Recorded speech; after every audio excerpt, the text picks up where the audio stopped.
अच्छे थे। एक चैप्टर आया था, आप लोगों को अगर पढ़ाई में आया हो, पता नहीं बदल गया, जेम्स वाट।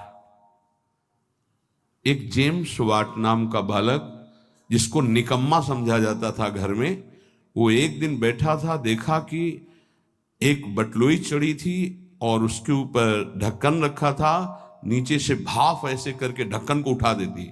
उसने फिर वजन रखा, फिर भाप बनी और उठा दी, फिर वजन और बढ़ा के रखा, वजन बढ़ाता गया, भाप उसको उठाती गई। उसी ने इंजन की रचना की थी, जेम्स वाट। आप इसका भाव समझ पा रहे हैं हम क्यों उदाहरण दे रहे हैं? जब आपके अंदर अग्नि पैदा हो रही है, जलन पैदा हो रही, तो आपके जीवन को भगवान की तरफ ले जाने वाले पावर को उठा जागृत कर रही। तुम विचलित होकर उसे विषय भोगों से पुनः शांत कर देते हो। उसे शांत नहीं करना, उसको और बढ़ाना है। आग को जितनी बढ़ जाएगी उतनी जोर से अध्यात्म की तरफ आप चलोगे। उल्टा मत चलो, उल्टा मत सोचो। ये आग समन का अवसर नहीं, आग बढ़ने का अवसर है। आग बढ़ने दो, वही तेजस्वी बनाकर तुम्हें अध्यात्म की ऊंचाई पर चढ़ा देगी। उस बात से अनुभव किया कि भाप में कितनी ताकत है। अगर ये भाप मिले तो बहुत बड़ा कार्य चल सकता। तो वही कोयला झोंककर भाप पैदा करके इंजन के द्वारा ट्रेन निकलवा दी, और उसको सब निकम्मा समझते थे।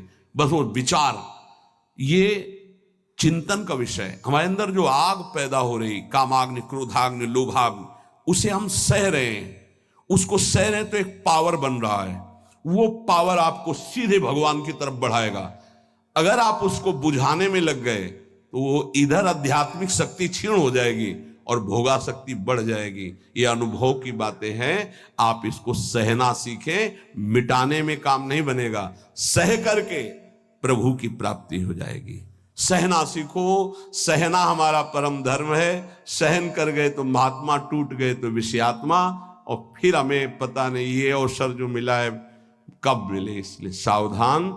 सत्संग को सुनो और उसका मनन करो, उसको जीवन में उतारो, तभी लाभ मिलेगा। नहीं रोज सत्संग हो रहा है और अगर आप सुनेंगे नहीं तो 1 घंटा 1.5 घंटा बैठ लिए, फिर वही मनमानी चिंतन ठीक नहीं। ये 6 बातें जिसके जीवन में है, उसके अंदर भक्ति की निष्ठा जागृत हो जाती है और वो सिद्ध महापुरुष हो जाता है। फिर पहला, हर परिस्थिति में क्षमा। बहुत कठिन है, बहुत कठिन है। कोई अपराध पे अपराध करता जा रहा है, हम क्षमा पे क्षमा करते जा रहे हैं। बड़ा प्रभाव क्षमा का है।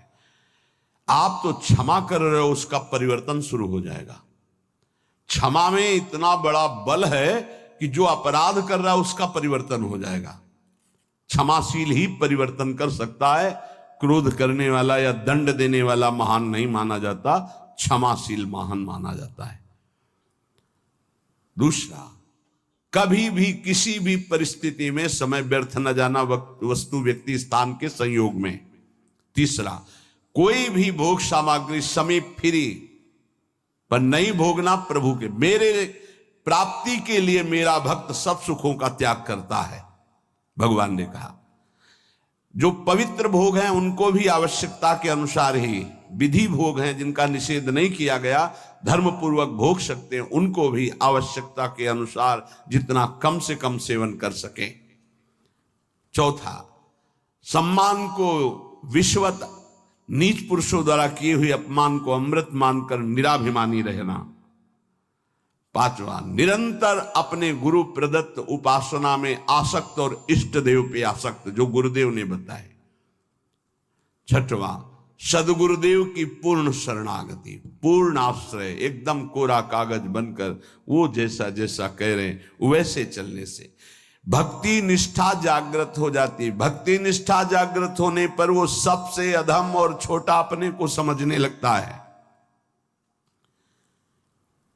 अपने को इतना तुच्छ मान लेता है कि उसके भजन, सेवा, सद्गुण जितने हैं उनका उसके अंदर अभिमान ही नहीं आता। इसी कारण वो सिद्ध हो जाता है।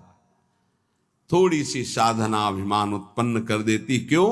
क्योंकि गुरु कृपा नहीं है। इसलिए जहां निराभिमानी होकर प्रभु से अपना संबंध जो था है, जो रहेगा, उसका बोध हुआ उसी समय उसे भगवान की प्रेम लीलाओं का अनुभव होने लगता है।